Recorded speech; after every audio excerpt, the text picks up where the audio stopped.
So what we have here is we have your situation, the foundation and what has led to the situation, what is blocking you, what is unknown to you, and then what the angels are recommending that you do in the month of September. Now, good news, Pisces, you don't have any major arcana, so that means you have a little bit of control. You know, major arcana, those are huge, they're pivotal, they're big things, they're big rocks, they're life lessons, they're also destined, they're fated, they're controlled by the divine. We don't have a lot of control with those, but you don't have those. You have minor arcana, or pip if you want to call them that, which means you have control. You have more control in this situation, and that's good. You're at the steering wheel, you're at the helm, so you take control and run with it. Now, you have two summer cards, traditional tarot. Those would be cups, emotions. You have a spring, that would be wands, fire. And then you have an autumn card, which would be coins, earth. Now for your situation right out the gate, you have 5 of summer. And at the bottom it says, trust that there is a reason for everything that happens. Remove yourself from the negative emotions of others, focusing on that which frightens or worries you. And you know, we should always be in like a state of calmness and a state of peace. But when we're really worried and afraid and upset and distraught, we won't be calm. We won't be peaceful. And what we will do is we will just focus in on those things that are upsetting us and making us unhappy. And that's where you're at, because a number of you are going through some heartbreak right now. You've had like a breakup, a loss, an emotional loss. And you're really focused on the things that you don't have. You're focused on how things are not going well. Things are not going in your favor. Things are, you feel like things are just falling apart in shambles. So you're not feeling optimistic. You're not looking at the potential opportunities and things that you have. See how she's in a fight or flight kind of stance? She's like really torn, not really knowing what to do. I don't know if I should bolt out of here. I don't know if I should stay in here. I don't know what the heck is going on. I've got too much anxiety, too much worry, too much fear. It's just spiraling out of control and I'm just stuck. Now in the traditional tarot or gilded, this is, you know, it's crying over spilt milk. So you'll have that figure and he has, you know, the cups that are spilt over in front of him, and he just keeps staring at those because that's the loss. That's all he can focus on. While meanwhile, he's got a couple cups behind him that are upright. At any point, he can turn away from the things that he's lost because he doesn't even realize the new things that he has behind him. And that's where a number of you are at. You have lost someone. A situation has not gone in your favor, and you're totally focused on that. See how she's even like kind of facing the past. Her arm's kind of swinging to the future, but she's not swung around the future yet. She's not swung around to the opportunities that she has. And what has led to this, you have the 7 of summer. And at the bottom, it says, no more procrastinating. Your power comes from making a decision. Confusion that arises from overanalyzing the options. And this really is about too many options. Evaluating a large number of options. This is, you know, it also speaks about there being pros and cons to everything. Like, no matter what it is in life, it can be work, it can be career, it can be jobs, it can be a relationship, it can be, hey, do I have kids? Do I go on this vacation? Do I get this certificate? Everything has a pro and a con. So sit down and do your T-chart. Is it balanced? Are there more pluses than negatives? But this situation, it was off balance. There were more cons than negatives. And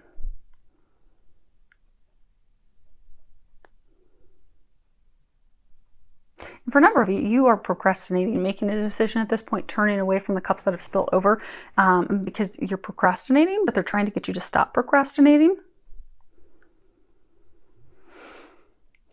This is a card that also speaks of our personal power. See how he has like this light coming from the tip of his finger, and it's like honing in, like I am focused. I've got like laser focus on something. You know, really honing in, making a choice, deciding what you want, making a plan to obtain that, and then doing that. Because the opposite is, overanalyzing, wishful thinking, just having our eyes in the sky, never really make a decision. Like traditional tarot, or I love my gilded tarot, it has a figure where they're standing there and they have these 7 cups that are floating above their head. And it's kind of like shiny squirrel syndrome. Like, ooh, I want that one. I want that one. Ooh, but I like that one. But I want that one. Ooh, I don't know which one I want. They're all so lovely. There were too many choices. And for some of you, it was love. It was too many choices in people. There were multiple parties and you were not chosen. They chose someone else. And feel free to change the sexes accordingly. I'm going to go by what's on the cards and what I'm getting and being told. But if it sounds like your situation, sexes are different, go for it, change it. But I get that he chose a different woman. He chose someone else. For some, he was already bound, already connected in a marriage, in a commitment already to someone else.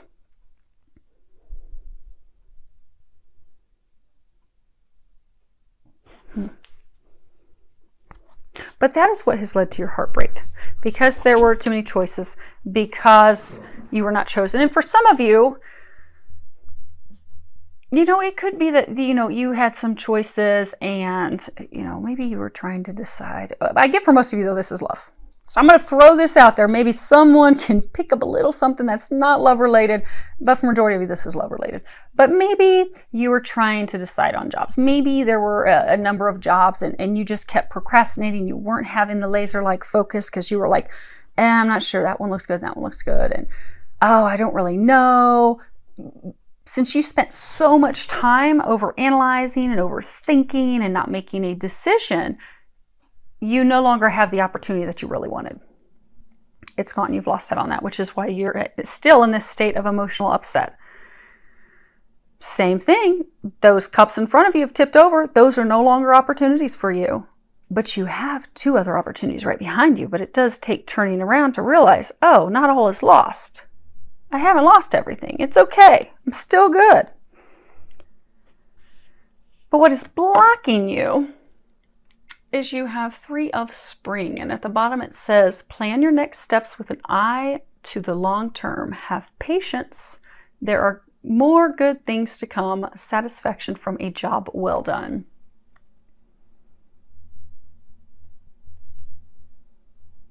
I'm noticing right off the bat that there's all this purple. A lot of you are hoping that this situation will transform, that it will blossom into a new beginning. But this card in its meaning with this deck, it's all about, really working hard to accomplishing something, really putting in a lot of work, and, really wanting to reap our rewards. But those rewards take a little bit of time. Like, you've invested a lot, you've put a lot in there, but you're not going to see the return on that investment just yet. But during that experience, you've gained a lot of knowledge. And you now have some insight that you can use for future endeavors, future successes. But in the meantime, all you can do is have patience right now with the situation. But a lot of you just want assured confidence that this is going to be a success. Like, you've invested in it and you want to know what the outcome is and you want to see the outcome right now, but you're not at this point seeing it. And there's some information you're not receiving at this point as well. And it is hard to sit still and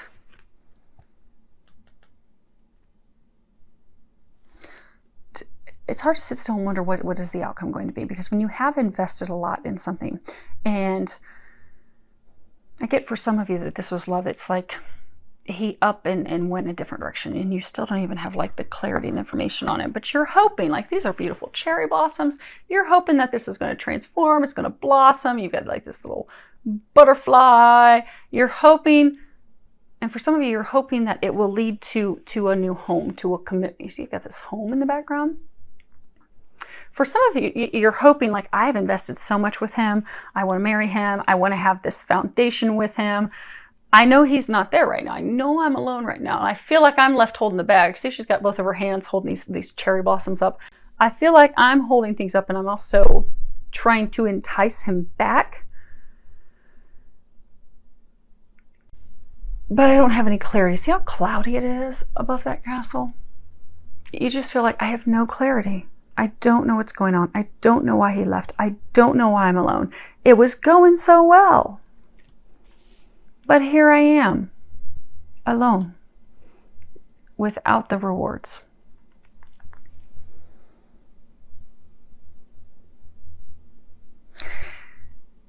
They're saying that this is what's blocking you. What is blocking you is you are so, like you know, she's like staring straight ahead, very intense. Like you are so, let me see if you guys can see that. Okay. You are so focused on, is this going to work? Is he going to come back? Is this going to turn around? Is this going to happen? That you aren't moving forward and doing the things that they're wanting you to do. You're not doing your healing. You're not doing, you're not finding like gratitude and thankfulness for the other things that you have in your life. Because for some of you, this has spiraled you down into a state of depression and sadness. And you're on your own, kind of like wallowing in despair. And for some of you, what's blocking you is 3. There's a third party. He's married to someone else. He's in a relationship, in a home, in a foundation with someone else. Some of you don't know. Okay, most of you don't know that. You are not aware of that. But that's what's blocking you. You're hoping that it's going to turn around. You're hoping that he's going to come back. You're hoping that things will blossom. You will get this happy ending that you have worked so hard for and that you desire. But at this point, you don't know the outcome and you don't have the clarity. And all that you can do at this point is just take the things that you have learned from this experience to better yourself, to heal yourself, and to prepare for the future. Be it with someone else for most of you.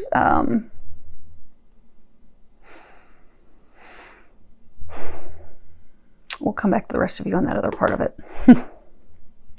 We'll rally back around to that at the end. So for many of you, this is preparing to take what you have learned to use with someone else. I know. Those of you that just heard that, you're like, but we want to know about the other half. I know. Patience. Patience. All good things will come. They want to tie it, though, to something toward the end. So that's good. You get to not have to hear me repeat stuff. It's a win-win, right? Okay. Now, as far as what is unknown to you, you have 7 of Autumn. And at the bottom it says, have patience. Again, patience twice. Take time to rest and plan your next steps. A prudent investment of time or money. And you see him, he's just chilling out on top of this pumpkin. You know, he's put a lot of time in, a lot of effort in, he's invested things, but it's going to take a little time for him to see his harvest. And sometimes, you know, the things that are the best rewards, the grace, like look how huge that pumpkin is. I mean, that's a prize winning pumpkin there. But it takes time for it to ripen. Takes time for it to grow. It doesn't happen overnight. You don't just plant your seeds and bam, the next day you walk out and you have this massive award-winning pumpkin. It takes time. Things move slowly. And when things are moving slowly, we get really frustrated and irritated. Because we're at a point now that we want instant gratification. We want things now, we want them right away. But this is not a situation where you're going to have what you want right now, right away. You do need to have patience. You need to wait for things to come to fruition, for the things that you desire to manifest. And you may have planted seeds, you may have put in a lot of work and effort, but for some of you, there needs to be a reevaluation of your plan and some adjustments. And some of you, a complete change of plans so that you're ready for the next time to plant your seeds and prepare for harvest. But it's about diligence, not giving up, not over worrying, not over stressing. It can also be, you know, assessing the investment. You know, did it yield what you expected? Because for some of you, you had certain expectations. You expected this to work out, and it didn't. Why didn't it? Really look at the T chart. Was it a balanced give and take? Because if it wasn't, and it's not turned out as you hoped that it would turn out, what can you do differently next time? What are some, maybe some red flags or things that you can look for next time? What are things that you can do to do some inner healing and prepare yourself for next time? Because sometimes we're just so excited about the harvest. We're so excited to get that end point. Like, you could be so excited to move forward with this love of a lifetime, that you don't do a balance sheet. You're just so excited to get to the end that you're not sitting back and looking and realize, oh wow, this isn't balanced. Or, I planted the seeds, but he never came through and watered them, so they died. They started to bloom, but since he didn't water, because we were working on this garden together, it was a joint effort. So I went out and I planted those seeds, and I wish them each love, and they started to bloom. They were about an inch out of the ground, but then he didn't come through and water them because he was busy watering someone else's garden, or because he was busy with other things that just didn't think about it, because it really didn't matter. It wasn't at that level of importance or significance. So it withered up and died. But you didn't notice that he wasn't watering them because you were so excited. All you could do is picture this abundant harvest that you were going to have. You're like, oh my gosh, this is going to be great. I'm going to have an award-winning pumpkin. Oh my gosh, it's going to be amazing. Not realizing it wasn't growing. It wasn't growing. So for some of you, it was like one-sided.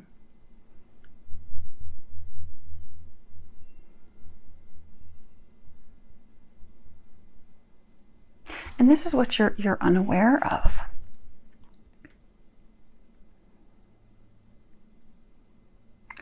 So for some of you, what you're unaware of, to get the things that you want, the things that you desire, you do need to evaluate everything, evaluate your plan, evaluate your next steps. So for some of you, your next steps are really, we're going to cover those, but there's some healing that needs to be done. Gratitude, shifting your perspective, coming back into a place of optimism and a place of hope. Because he's almost kind of like hopeful. He's just sitting there, he's just chilling, he's eating his apples. He's like, you know what? It's going to work out when the time is right. When the time is right, it's all going to be good. But in the meantime, I'm just going to hang out. I'm going to nourish myself. I'm going to nourish my body and my soul. And I'm not going to really worry about any of that other stuff. I'm going to take care of me. That's what some of you need to do. You're not doing that because you're still spinning out of control, wondering about this person. And some of you are going to be discovering that indeed there was a third party. Someone else was chosen. For some, you're going to find out that that person's married to someone else. They're committed to someone else.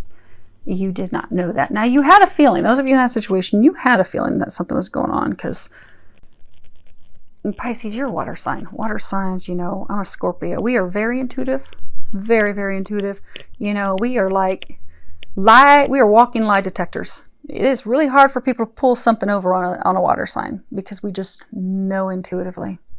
So for those of you in this situation, you've known, but you haven't wanted to see it because, again, you were very focused on the harvest, very focused on the outcome.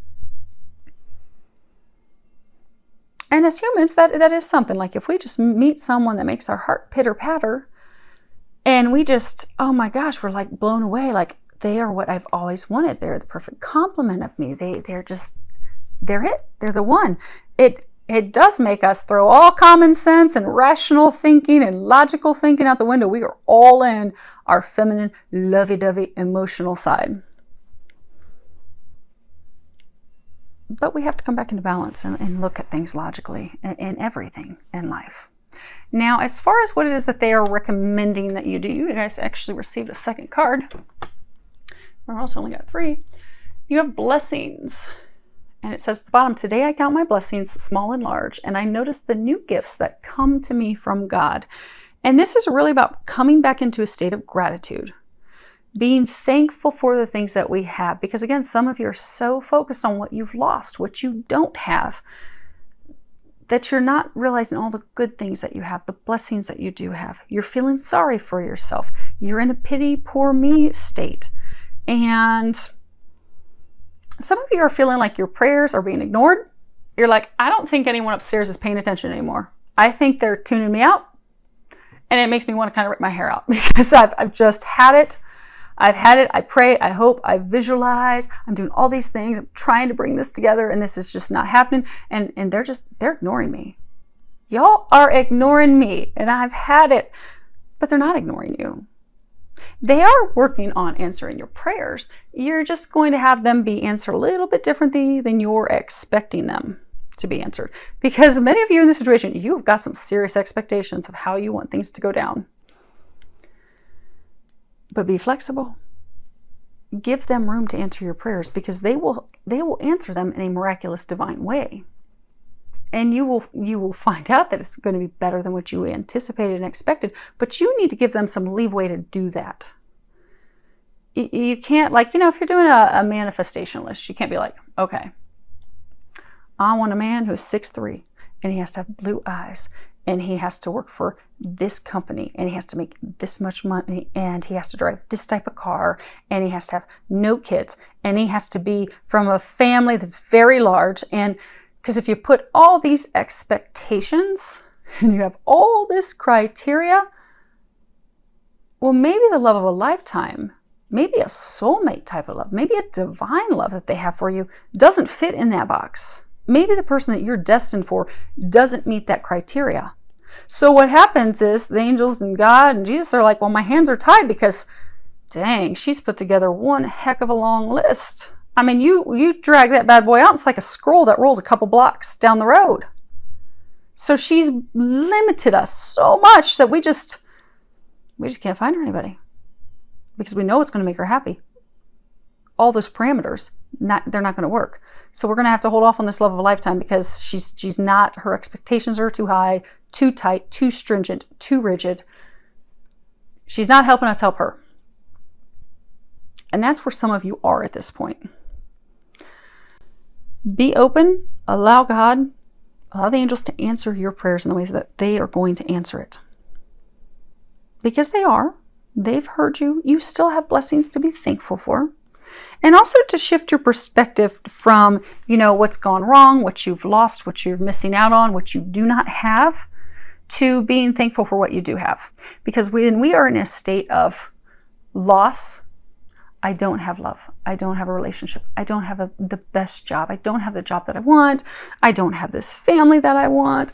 I don't have the car that I want. Well, what happens is we start to notice in our life, we just getting a whole bunch of stuff that we don't want.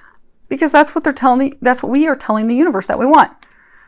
I don't have, I don't have, I don't have. So we keep getting more I don't have, I don't have.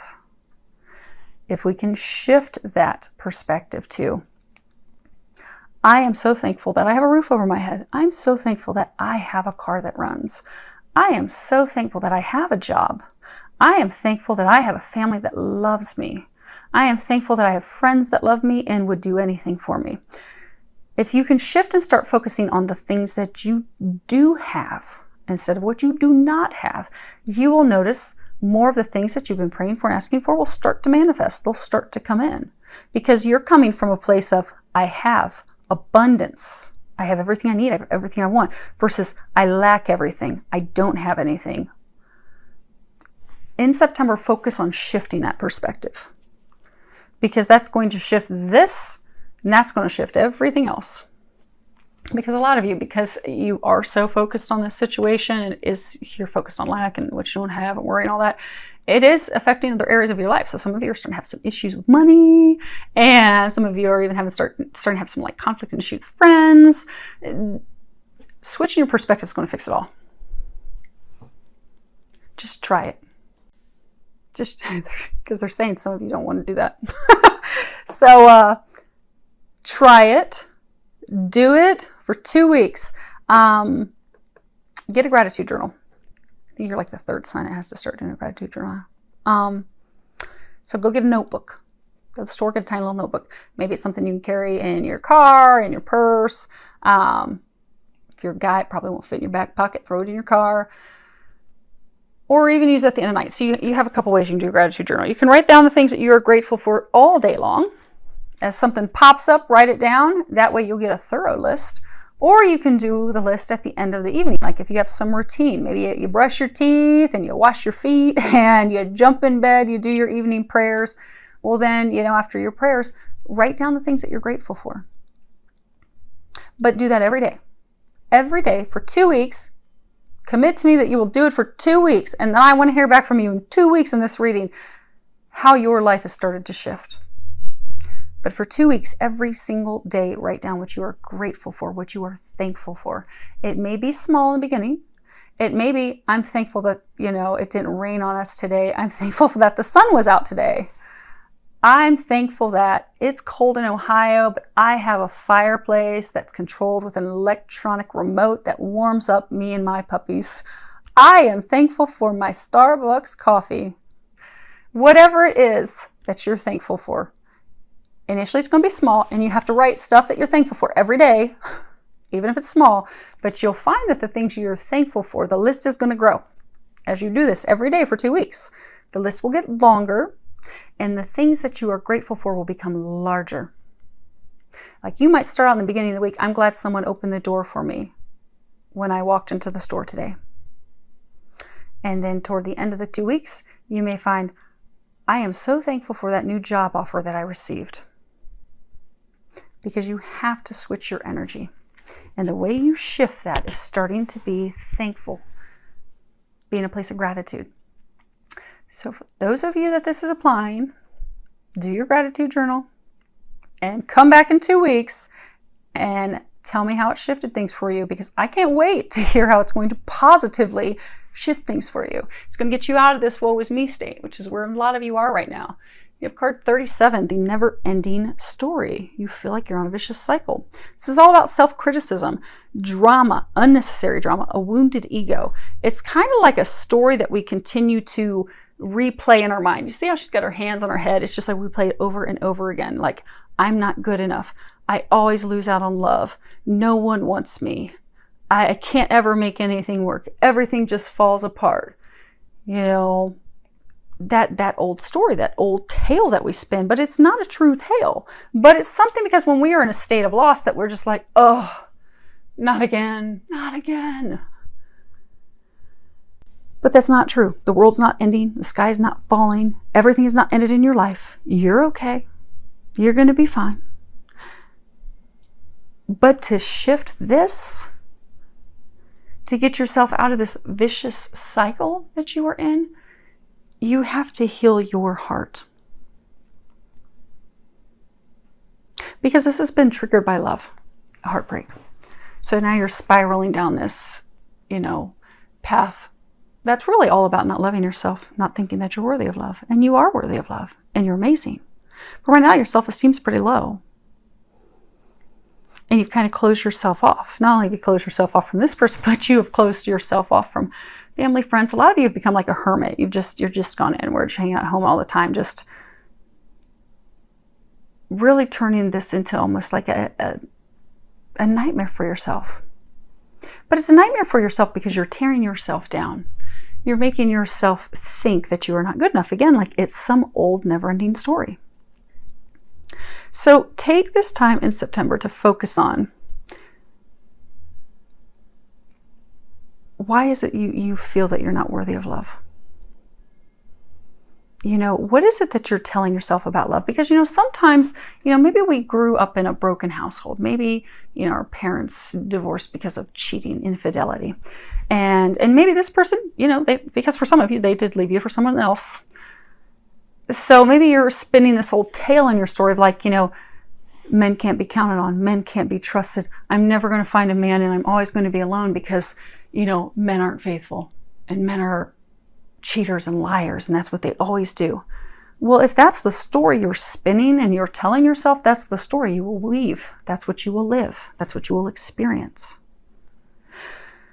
So dig deep this month. What are the stories that you're telling yourself about love? For some of you, it could be you're spinning stories to yourself of, maybe your parents were very critical of you. And they made you feel like you just weren't good enough. No matter how hard you tried, no matter how much you invested, it just wasn't good enough. You just never added up. So now you tie that to all other areas in life. I'm not good enough I can't get love. I can't get a job. No one's ever going to want me. No one's ever going to want to be with me because I'm not up to par. I'm not worthy of that. You are worthy of that, but you need to remember that. You need to know that. And it all begins with digging deep, really looking, what is the core story that you are telling yourself about love and connection and abandonment and loneliness and rejection and sorrow? What is keeping you in this state? Because once you see the story that you are telling yourself, then you can recreate and you can change that story. Because then you can begin new. And you can tell yourself better narratives of men can be counted on. Men can be faithful. Men can be loyal. There is such a thing as divine love. I can count on a man. I can rely on him to come and water my garden, water my seeds. I am worthy of love. I am amazing. I am worthy of giving love. I am worthy of receiving love. I am unconditional love. I am able to receive unconditional love. I am able to give unconditional love. Because for some of you, you're going to start digging down deep and you're going to realize that you have walls built up. You won't allow any love in. But that again comes with tearing that wall down and changing your narrative. What's that never-ending story you keep telling yourself? Change it. You don't have to have the same story. Sometimes when I do energy healing sessions, I'll go in and I'll look at someone's past life and I'll know that there's like a thread similarity. So, you know, maybe there's some infidelity that's run, maybe they've been cheated on in multiple lifetimes or something, but there's this thread. They've got this story. Why do some work to recreate that story so that they actually believe the opposite? That's what you need to do in September. Most of you can do it on your own. If you need a little help, call on Archangel Raphael. Archangel Raphael does healing. Always call on Jesus. He's an ultimate healer. And call on God. And then you just call on all the, God's angels that are watching over you to help you, especially as healing angels, help you shift that story, change that story. Some of you may be guided to do some energy healing, but most of you can do it on your own. And it's really just taking that time to delve in deep. And if you're here in Ohio, it's so cold, you might want to go inside and snuggle up in a blanket and just start it today. So let's see here. Your next card you have is a sense of humor. I know you're probably thinking Archangel Michael's got jokes. I tell him that all the time. But this is part of shifting your energy, getting yourself out of this state of sadness and despair. There is a prayer on the bottom. Thank you for helping me see the humor in the situation so that I can lovingly laugh at human nature. I am willing to view my experience in a new light in order to attract love and healing energy. Do something to make yourself laugh. It's going to, how you've got to be thankful for the things that you have. Abundance, blessings, to flip that switch. The other thing you need to do to flip that switch, you need to get yourself out of this negative, depressed, sad state. The way you do that is you start to laugh. You start to have fun. You can watch funny movies. You can watch funny sitcoms. You can dance. But do something that makes you laugh. Now, if you don't have time to dedicate to a whole 2-hour movie or a half-hour sitcom, or, most sitcoms now are really heavy. I don't know how they would make you laugh anyhow. But if you don't have time to do that, it doesn't take a lot. Turn on something on a Sirius radio or on a radio station where they're cracking jokes, or some comedy station. Or you can even do something simple. Like sometimes what I will do if I'm really stressed, I might dance with dogs or do silly things around the house. But I'll be sitting in my car and I'll look over and there'll be like other young kids. And so I'll start making faces. They start making faces back at me. Suddenly I'm cracking up because the kids can come up with some silly faces. And I'm laughing and they're laughing. And then suddenly they get their parents in it. I actually have this red clown nose. Every once in a while, I pull my clown nose out and I just go for a drive. And I do it to adults too. And I like to do it when there's 2 people in the car. So I'll look at the car next to me and the passenger will look at me, and then I'll look away real quick and I'll put my clown nose on, and then I look back toward that passenger, and then they start cracking up. Then they start smacking the person in the car like, hey, look at this chick. Look at her. She's a clown. And I turn away real quick and I take my nose off and I look over and the person's looking like, what? And then they start getting into each other, and then eventually I put it back on and we're all laughing because it's hilarious. I think it's funny.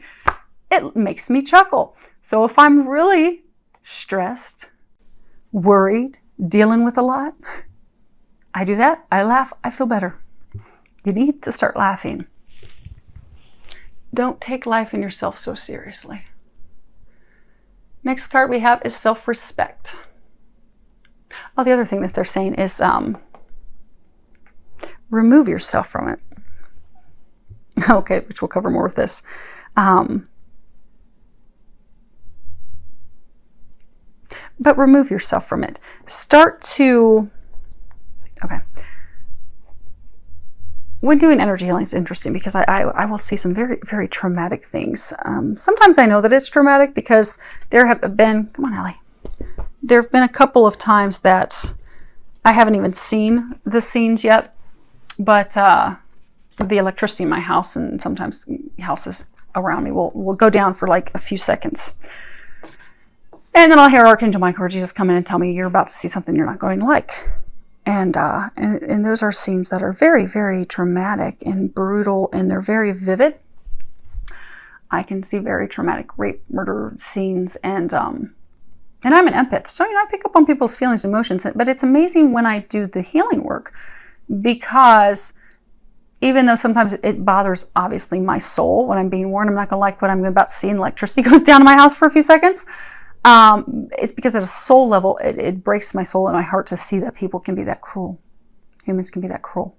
But I don't connect with it emotionally. Like I can see scenes, and for the most part, the other scenes, even though they're also still very traumatic, rape and all these things happening, and physical abuse, and I see these things, I see them extremely vividly and clear. They don't pull me in emotionally. It's like watching a movie. It's like watching it from a distance. I'm emotionally separated from it. So for some of you, emotionally separate yourself from this situation and really look at it kind of like you're looking at like a movie. Really look at it, because then you can also, you might be able to find some humor in it. But even if very serious of heartbreak, that gives you a balanced, clear perspective. Kind of like, so excited to jump into it, you haven't done your evaluation of the give and take. But you can look at it clearly and be like, oh, why? I see now things that I can change in the future. Oh, I see what, next time I need to make sure he's watering the garden. Next time, you know what? I shouldn't just jump into and push a plan to start a garden with him, because he really wasn't into it. He just kind of looked at me like, I don't want to plant tomatoes. You really? But he didn't say anything, so I thought he was excited. But next time I'm going to be more into evaluating and see, like, is his heart in it? Does he want to plant a garden with me? Does he want to have ripe tomatoes? But you can look at it objectively because you've removed yourself emotionally from it. Do that. That'll help you. Last thing we have is self-respect. The prayer on the bottom is, Dear God and angels, thank you for helping me see myself as you see me through the eyes of love. Thank you for honoring and respecting me. Please guide me to do the same for myself, and grant me the courage to speak up on my own behalf. I ask for your protection in all of my relationships so that I am surrounded by loving and kind people. You're being advised to start respecting yourself, to know your worth, to know your value.